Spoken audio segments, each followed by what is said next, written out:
What's your favorite myth? I feel like for a lot of people, it's probably something like Hercules or Achilles, or some other larger-than-life hero who goes to battle, fights monsters, and comes out on top. Those are good stories, don't get me wrong, but for me, it's always been the Odyssey. There's just something about its timeless themes and epic long story that keeps me coming back to it. I'm so excited for Christopher Nolan's The Odyssey that's coming out soon as well. Inside the Odyssey lies one of my favorite mythical characters, Odysseus. This is not because he's a perfect, flawless leader. He's actually kind of messy. He lies, he gets distracted, he makes dumb decisions, and yet he always finds a way to keep going. What makes him interesting is that he's able to survive these crazy circumstances he finds himself in. After the Trojan War, while all the other heroes head home and get their rewards, Odysseus gets stuck. His journey takes 10 years longer than everyone else's, as he ends up shipwrecked, cursed, tempted, and forgotten. And when he finally makes it back to Ithaca, he's not the same man who left. That story has always stuck with me, and recently I started thinking about it in a different way, through basketball. If we were to take the journey of Odysseus and lay it over the NBA, who would match it? Not just in terms of talent or championships, but in terms of setbacks, obstacles, temptation, survival, and finally, return. Who in the NBA has been through that kind of arc? We're going to look at a pool of players who not just won or scored the most, but the ones who really went through a similar story to Odysseus. I think looking at NBA players through this lens of mythology and storytelling is really fun, and adds another layer of depth to look at these players through. And by the end of this, we're going to answer one simple question. Who is the NBA's Odysseus? To figure out who the NBA's Odysseus is, we have to start by understanding what actually happens in the Odyssey. Not just the general idea, but the key beats that make his story what it is. Because if we're going to compare players to Odysseus, we need a clear set of criteria. First, there's the early glory.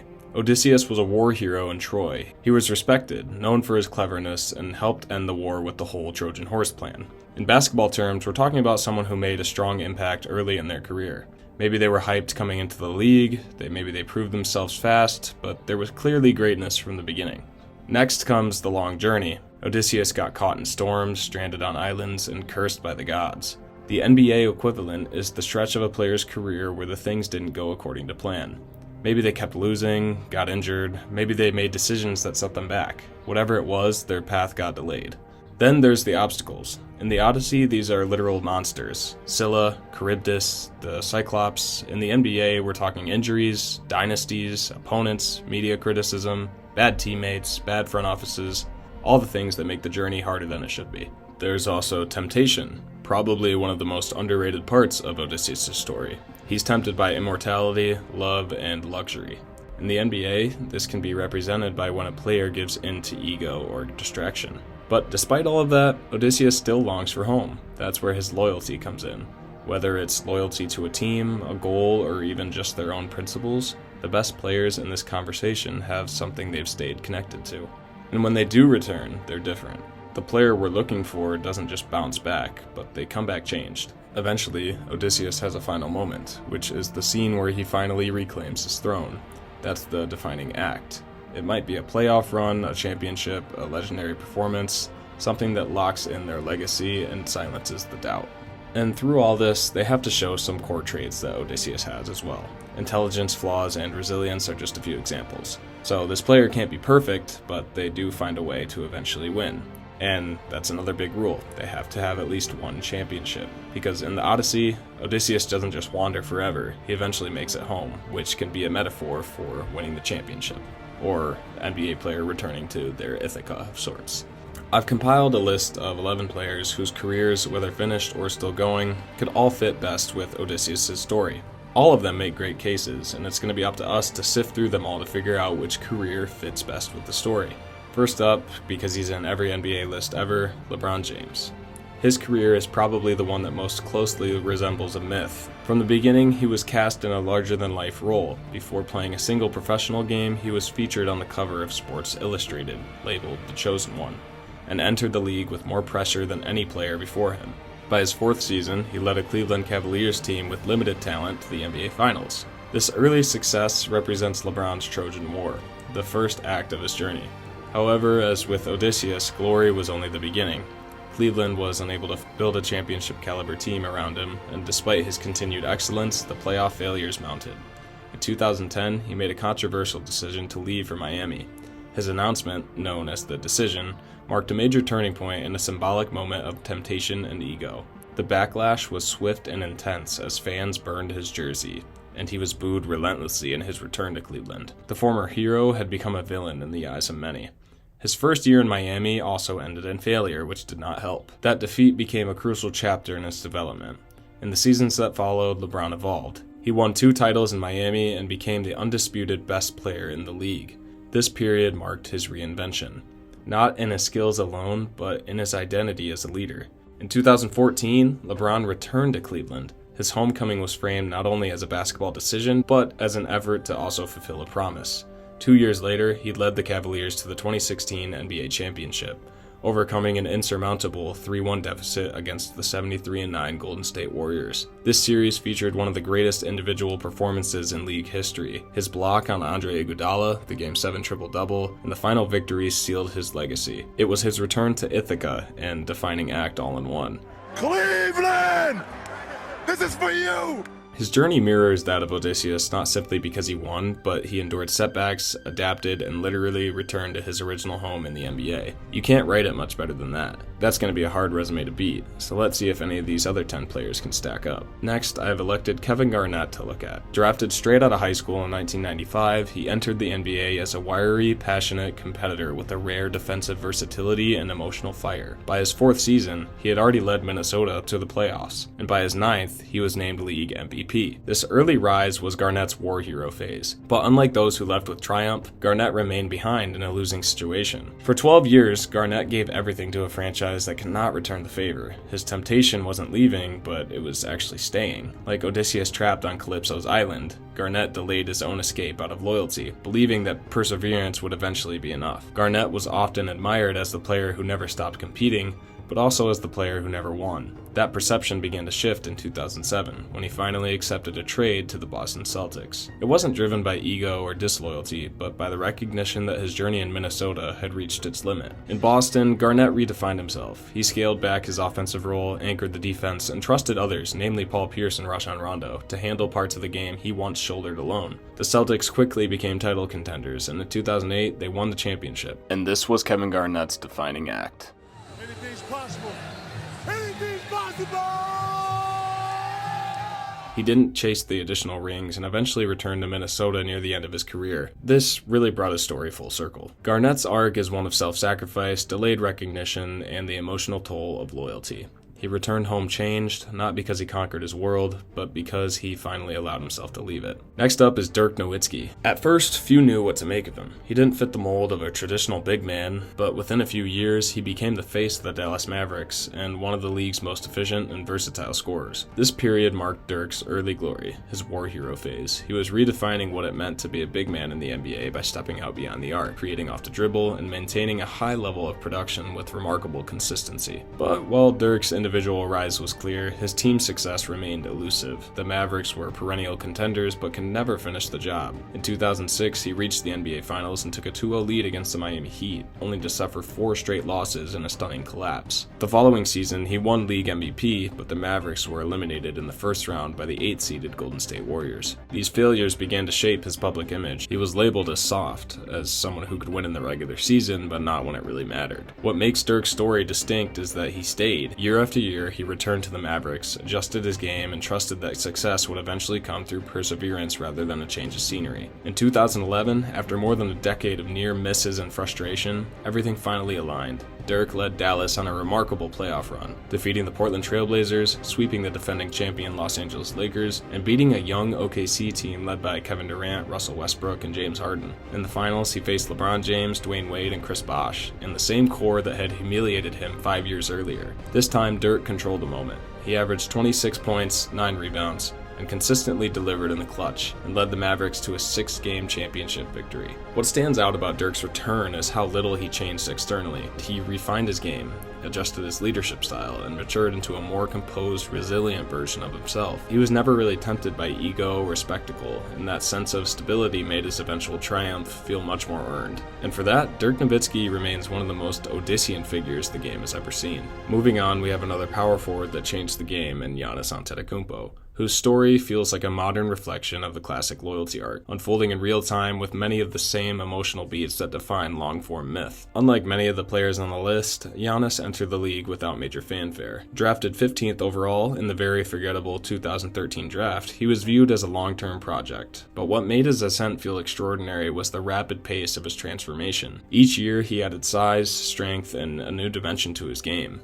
And by 2019, he was the league's most valuable player, and he won the award again in 2020. And suddenly, the Milwaukee Bucks, a small market team, long removed from relevance, were back in contention. In 2019, Giannis led the Bucks to the Eastern Conference Finals and jumped out to a 2-0 lead against the Toronto Raptors, only to lose 4 straight and miss the finals entirely. The following year, Milwaukee once again had the best record in the league, but fell apart in the bubble playoffs. These back-to-back disappointments began to define his narrative. The media questioned his limitations. Analysts criticized his ability to shoot from range, his free throw struggles, and his leadership in high-pressure moments. At that point, the assumption was that he would leave, fall into that temptation. After the 2020 playoff exit, the NBA world braced for a superstar exit. But Giannis chose differently. He signed a supermax contract with Milwaukee and declared, "This is my city." That decision was his Odyssean commitment. Then, in 2021, he delivered on that belief. The playoff run was very demanding, including a 2-0 deficit to the Brooklyn Nets, a hyperextended knee that nearly sidelined him, and constant public skepticism. But Giannis pushed through. He helped defeat the Nets in one of the most historic 7-game series we've ever seen, and produced one of the greatest finals performances of the modern era. In Game 6 against the Suns, he scored 50 points, secured the title, and brought the city its first NBA championship in half a century. Giannis may not match the myth through manipulation or reinvention, but his story carries the same weight through resilience, humility, and belief. Though his career is still unfolding, his loyalty, perseverance, and defining moment in 2021 places him firmly as a contender for the NBA's Odysseus Award.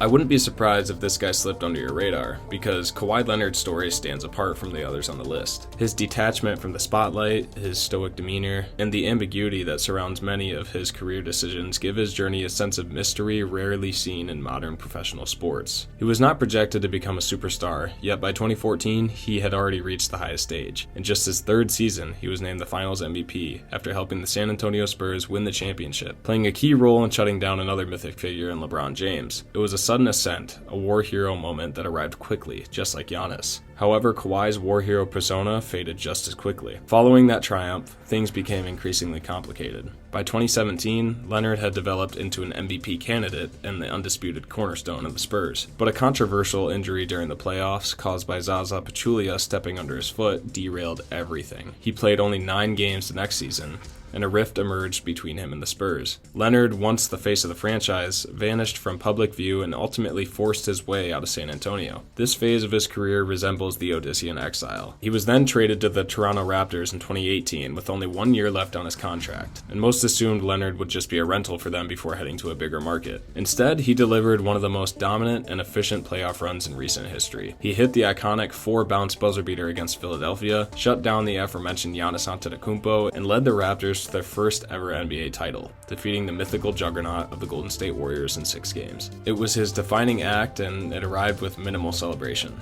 Kawhi does not offer the most emotional transparency or loyalty-based narrative than others do, but in terms of the mythic structure, glory, exile, return, and final statement, he checks every box and is worth consideration. Alright, quick pause. If you're still watching and enjoying this, first of all, thank you very much. I know this video is a little different, but if you're into this kind of storytelling, NBA history mixed with myth and deeper meaning, please feel free to hit that subscribe button. I've got more videos like this coming soon, and your support helps a ton. Alright, let's get back to it. Starting off our bottom row, we have Dwyane Wade. By 2006, he led the Miami Heat to their first championship, averaging 35 points per game in the finals and earning finals MVP honors at just 24 years old. That victory served as his Trojan War and launched his myth. But like Odysseus, the real challenge came after the triumph. In the years that followed, the Heat's roster declined, and Wade was left to carry teams that struggled to stay competitive. Although his individual stats remained strong, the wins disappeared. This period of stasis, marked by effort without reward, became his wandering phase. Then, in 2010, Wade reached a critical turning point. He recruited LeBron James and Chris Bosh to join him. There came a shift in dynamics. Wade willingly stepped out of the lead role and allowed LeBron to become the team's focal point. And the decision resulted in 4 consecutive finals appearances and 2 more titles, marking Wade's return to Ithaca. In 2018, he had another return in his myth as he returned to the Heat for a final season, and in a poetic flash of his former self, hit a game winner against the Warriors that mirrored his early greatness. He was no longer the finals MVP, and he was no longer the face of the league, but he had grown into something more complete. He had endured the highs and lows, sacrificed when it counted, and returned home with perspective.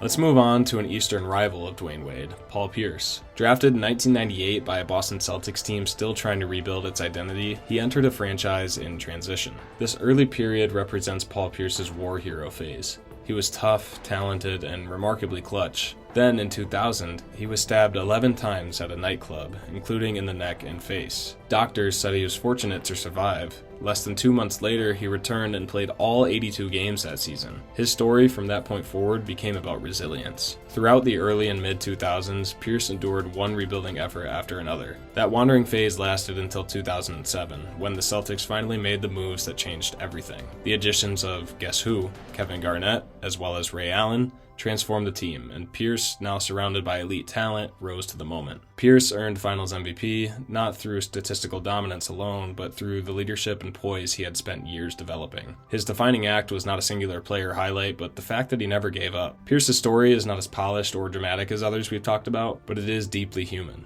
Let's go back to big men. Hakeem Olajuwon also deserves consideration. Drafted first overall in 1984 ahead of Michael Jordan, Charles Barkley, and John Stockton, Olajuwon entered the NBA with high expectations and delivered from the beginning. Within 2 years, he had led the Houston Rockets to the NBA Finals, where they lost to the Boston Celtics. It was a strong start, early glory that hinted at greatness to come. But for nearly a decade after that first Finals appearance, Olajuwon and the Rockets would fall short of the ultimate goal. While he remained with the team, the dream of a championship seemed to be slipping further away. This was his wandering period. What separates Olajuwon from many players is how he responded to that frustration. Instead of demanding a trade or searching for a shortcut, he refined his game. Already known for his footwork and agility, he became one of the most technically skilled post players the league had ever seen. The Dream Shake became the symbol of his reinvention. Then, in 1994, nearly a decade after his first Finals appearance, Olajuwon finally broke through. He led the Rockets to a championship with a playoff run that included a 7-game Finals victory over the Knicks, earning both the NBA title and the Finals MVP. The following year, with Jordan back in the league, he did it again. He outplayed MVP David Robinson in the Western Conference Finals, and his back-to-back championships erased any lingering doubt about his place in history. A magnificent return to Ithaca, indeed. Another big man to bring up is the late great Bill Walton. Coming out of college, Walton was considered one of the greatest basketball prospects of all time. A 2-time NCAA champion at UCLA, and entered the NBA in 1974 as the first overall pick. 3 years later, he led the Portland Trail Blazers to their first and only championship. That title in 1977 marked his early glory. But almost immediately after reaching the mountaintop, everything collapsed. Walton's body began to fail him, as chronic foot and ankle injuries required multiple surgeries. His playing time was limited, his health was unpredictable, and that made this the easy choice for a wandering period in his career. Through years of setbacks and rehab, Walton continued to work toward a comeback, and in 1985, more than a decade after his NBA debut, he signed with the Boston Celtics. This time, the expectations were different. Walton came off the bench, backing up Robert Parrish and embracing a supporting role on one of the most talented teams in NBA history. He played in 80 games, the most in any year of his career, won 6th Man of the Year, and helped the Celtics win the 1986 championship. That title completed Bill's story. Bill Walton's career may have been cursed by injury, but it's also one of the most meaningful examples of perseverance we can see from the NBA, which is something that Odysseus had a lot of on his way back to reclaim what was his. Back in the present, we have to mention Steph Curry, who at first may not resemble the classic Odyssean figure. He has never demanded a trade, never been caught in scandal, and largely avoided the dramatic highs and lows that define many great NBA arcs. But beneath the surface, his career follows a mythic structure of reinvention, adversity, and eventual return. His early years were defined by fragility, recurring ankle injuries cast serious doubt on his future, and despite flashes of elite shooting and creativity, that initial phase was not a traditional rise to power, just survival in a war that he was determined to come out on top of. By 2015, however,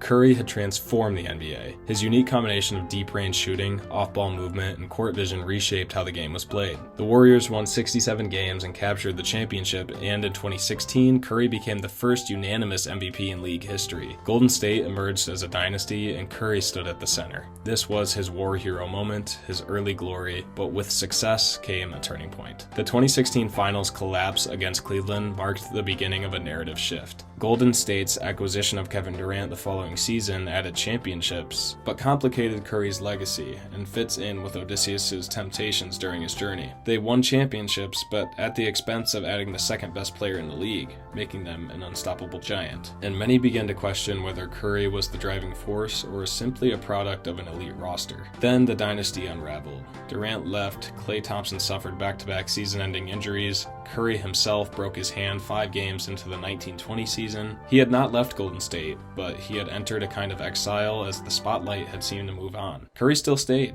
and in 2022, with a retooled roster and Klay finally back, he led the Warriors to one of the most meaningful titles of his career. In Game 4 of the Finals, he delivered a 43-point performance that shifted the series. The Warriors defeated the Boston Celtics in 6 games, and for the first time, Curry earned the Finals MVP award. This certainly cements him as one of the strongest Odysseus candidates we have yet. And it'd be wrong of me to discuss NBA mythology without including Kobe Bryant. Kobe entered the NBA in 1996 at just 17 years old. He was determined to achieve greatness. That drive translated quickly to success. Alongside another NBA great, Shaquille O'Neal, he won 3 championships with the Lakers, building his legend through highlight performances and unmatched work ethic. Those early years served as his initial conquest. As the pattern of the last 10 players have shown us, the dynasty with Shaq eventually fractured. From 2003 to 2005, his career entered a turbulent phase. Despite historic scoring nights, including his 81-point game, his team was no longer competitive. These were his wandering years. What followed was a gradual return. He stayed with the Lakers, rebuilt trust, and shifted his leadership approach. With the arrival of Pau Gasol, Bryant again reached the NBA Finals. He won championships in 2009 and 2010, including a hard-fought Game 7 victory over the Boston Celtics that redefined his narrative. Again, what makes Kobe's story so Odyssean is not the physical journey, but a personal one. He began as a prodigy, went through the highs and lows, and avoided the temptation, ultimately finished as a man who had made peace with his journey.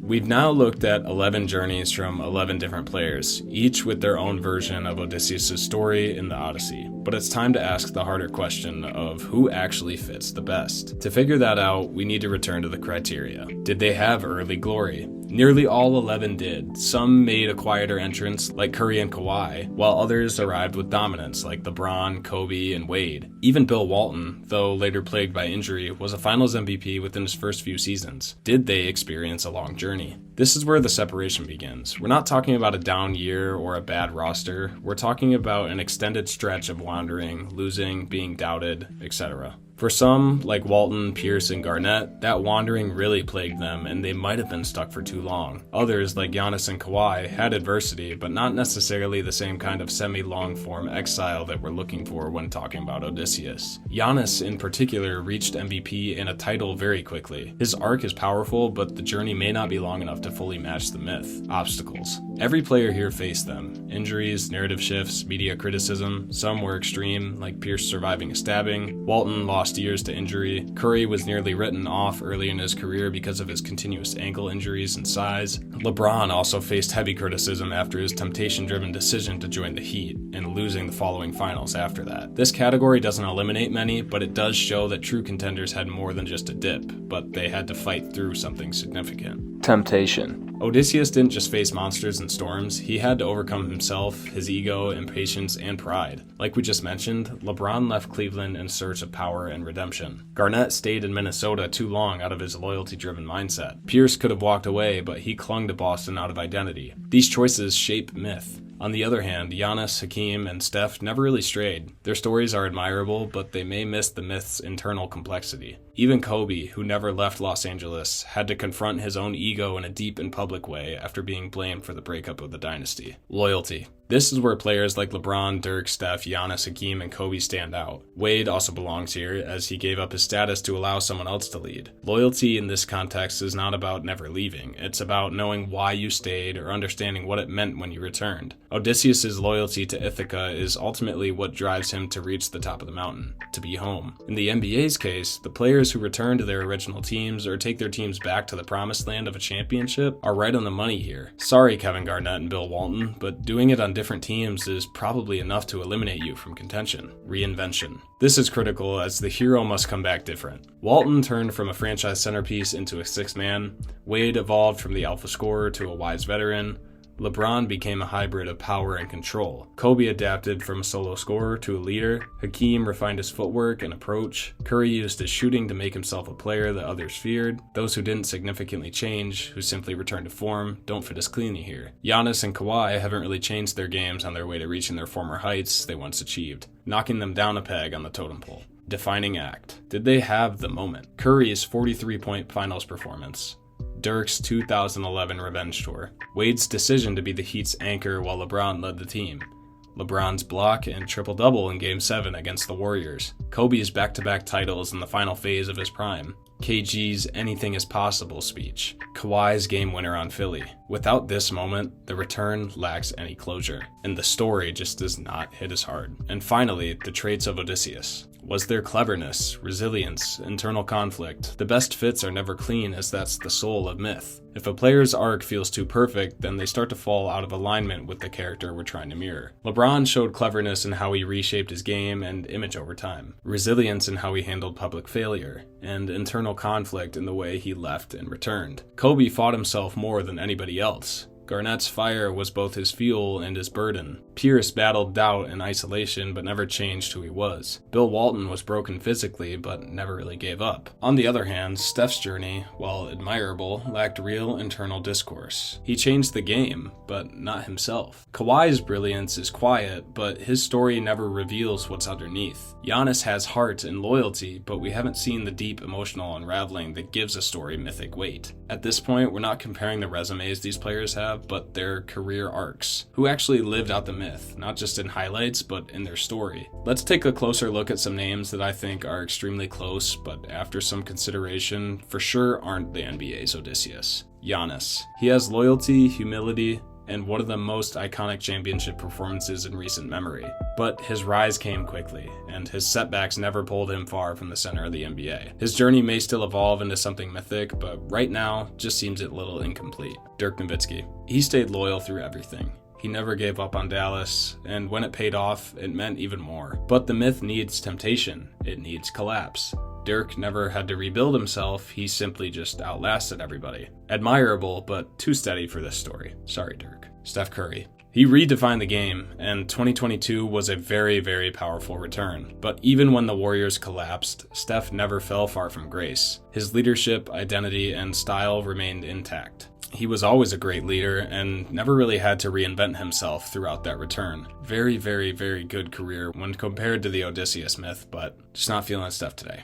Kawhi. He has all the structure, the fall, the exile, the return, but his story lacks emotional access and personality traits of Odysseus. We don't know what changed, we don't know what it cost. Myth needs identity, and Kawhi has kept that part to himself. Kevin Garnett. He stayed loyal to Minnesota for just way too long. And when he finally left, he found the peace and success he'd earned, but it wasn't for his former team. The catharsis came late, and mostly from others. He's close, but not central. Bill Walton. Returned from the edge of basketball death and helped Boston win a title, which counts as a return for him. But what about his Ithaca? The Trailblazers. Much like Garnett, his personal return to the top is inspiring, but he didn't return to his former team. And I think that puts him behind the other candidates. That leaves 5 stories worth looking at even closer. LeBron James, Kobe Bryant, Dwyane Wade, Paul Pierce, and Hakeem Olajuwon. We're looking at people who really embody the Odyssey. Each of these final 5 players carries a version of the Odyssey in their story. Kobe Bryant stayed with one team his whole career, but still wandered emotionally, publicly, and personally. He and his team fell from grace, but he rebuilt himself as a leader and returned to his former Ithaca stronger. Paul Pierce waited out years of irrelevance, nearly lost in the shuffle of NBA history, only to rise rise and claim a throne he refused to abandon. Dwyane Wade's obvious early glory and eventual sacrifice status adapted gracefully, all to eventually return him and his team to the glory again with the help of others. Not to mention, he came home at the end of his career, not to win again, but to close the loop.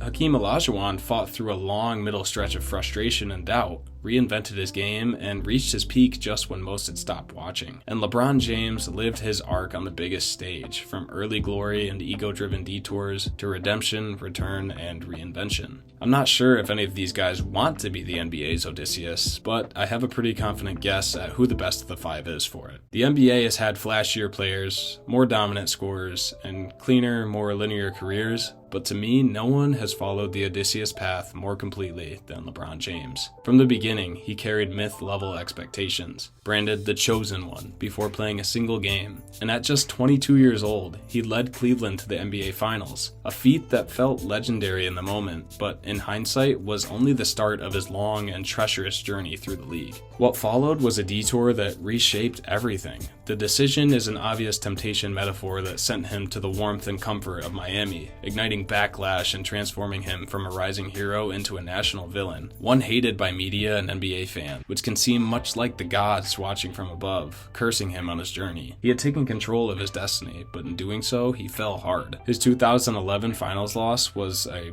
collapse, possibly a punishment for the decision to join Miami. That was his shipwreck, the moment his story had to turn inward. And eventually, in his time in Miami, he rebuilt not just his game, but his approach. He played smarter, with more control, and finally became a champion. Yet, even then, the journey wasn't complete. He made the triumphant return to Cleveland, where he would attempt to retake the throne and finish what he had once left behind. The 2016 comeback against a 73-9 Warriors team, highlighted by the block and a Game 7 triple-double, was closure on LeBron's Odyssey. After all the wandering, the obstacles in the form of criticism and amazing teams he had to beat, bringing a championship to his Ithaca cemented him as the NBA's Odysseus.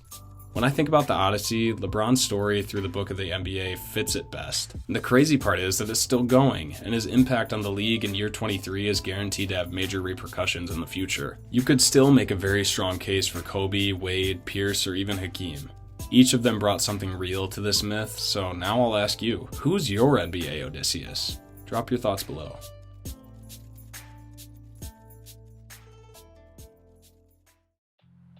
Alright guys, that is it for this video. I want to say, if you made it to the end, thank you so much for watching. This took so long to make. I've never made a video that's over 30 minutes, not even 20 minutes, with this much editing and clip gathering and research and scripting to make, so I really appreciate it. If you guys would, drop a like and subscribe if you're interested, because I'm going to keep making more of this stuff. So I'm pretty impressed this only took me 2 weeks to make as well.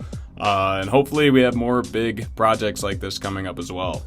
And yeah, feel free to let me know if you think my take on who is the NBA Odysseus is wrong. And if there's someone I forgot to mention, please mention that as well. I would love to read your comments and discuss with you guys down there. So yeah, that's about it. Thanks so much for watching again, and see you guys all next time.